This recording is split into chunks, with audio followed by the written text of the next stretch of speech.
Over the last few weeks, we've been sharing important information with you about the challenges our students and staff face at our elementary schools. Recently, we shared information from Mr. Rozeski. At this time, we're going to take a minute to hear from Mrs. Pease, principal of Bloom-Carroll Primary School, about the challenges facing her students and staff. Hi, welcome to Bloom-Carroll Primary School. My name is Mrs. Pease. Come on in. So one of the first things I believe that you need to see here at the primary school is the lack of space that we have. We are full and overflowing. Come with me. So this is an example of an area where we have limited space. In this room, we use our speech therapy and occupation therapy, small groups.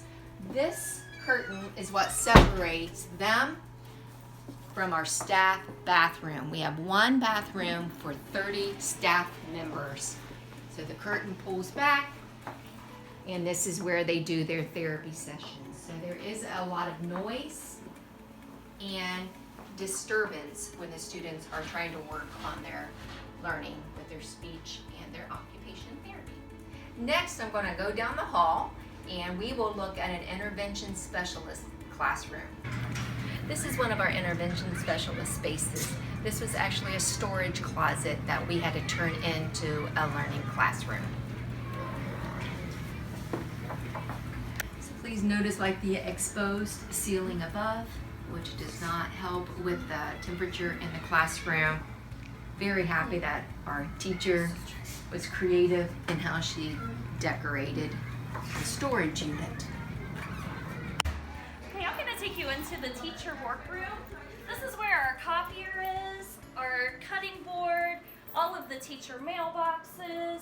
So it's a very busy place. People are in and out of here constantly. Unfortunately, I pull my intervention groups into here in the afternoons, which is a very busy time, and my small group instructions are hearing all of this stuff going on around them because due to lack of space, I have nowhere else to take my kiddos. So this is where they're doing their intervention groups here at the primary building. Let's take a look at our boys' restroom.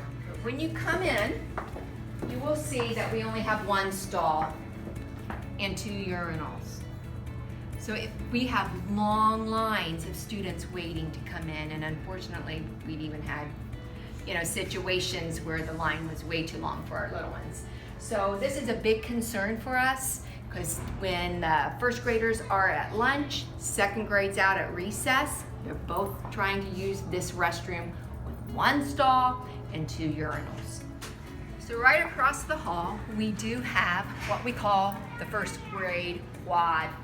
And I think we have Miss Bachman is in here, and she's going to share a little bit about this area for our first graders. Hello, so you can see we're in a quad, so really it's like there's no real privacy. We're pretty much one giant classroom. Through there are fake walls you can get through also. So that's a door. It gets very loud in here. In order for Miss Mavis's class to get anywhere, they have to walk through my classroom, which causes constant distraction. The kids are pretty resilient at getting used to it, but we look for placement for who we can place in an environment that the constant distraction is happening. Other than that, we do the best with what we've got, but it definitely leads to some struggles. Okay, so let's take a little loop around the quad. So this leads into Mrs. Mavis's classroom. Okay. Teaching on the quad has its challenges. The biggest challenge that I face is not having power on most of my walls in here. So there's very few outlets that I can actually use to plug things in. Some of the other challenges, like she'll be giving a test and I'll be practicing what the test is over, so the kids in her class will hear what the subject is. Maybe like spelling words we'll be practicing, and then she'll be right in the middle of the test and giving the spelling words. So that's another challenge. This is an area that also people do not think about.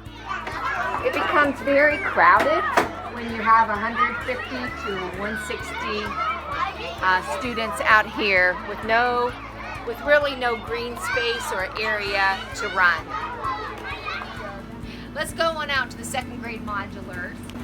All of our second graders are housed out here. We have 2 classrooms on the right side and then 4 classrooms here on the left. One of the things I do want to point out with our second grade modulars is we do have these two classrooms, and when students need to use the restroom, they have to come out and walk across to the 4-room modular. I'm very thankful that at least in the modular that we have hooks outside of the classroom to put coats and book bags. That creates a little bit more space in the classrooms themselves.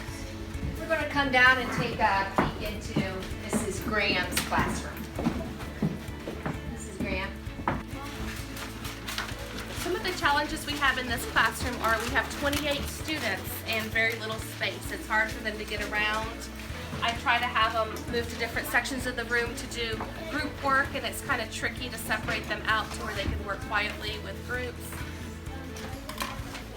Another challenge is our restrooms. We only have a few restrooms for our 160 students, and they're out in the hall here.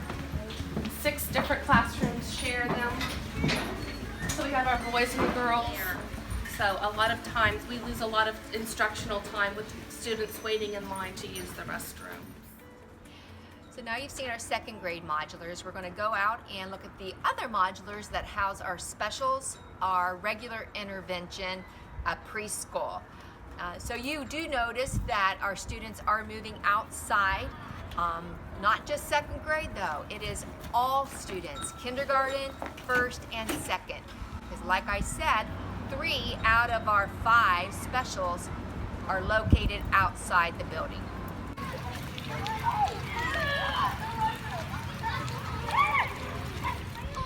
Once again, here's our other set of modulars that we have here on the primary campus. We're going to walk in and see our music room and link to our art room.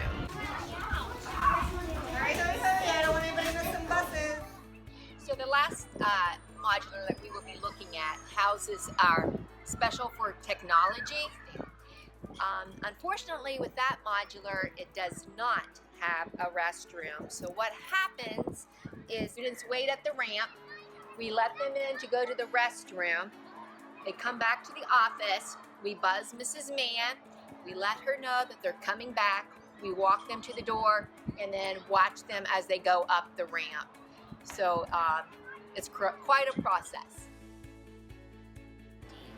Our building is beyond capacity.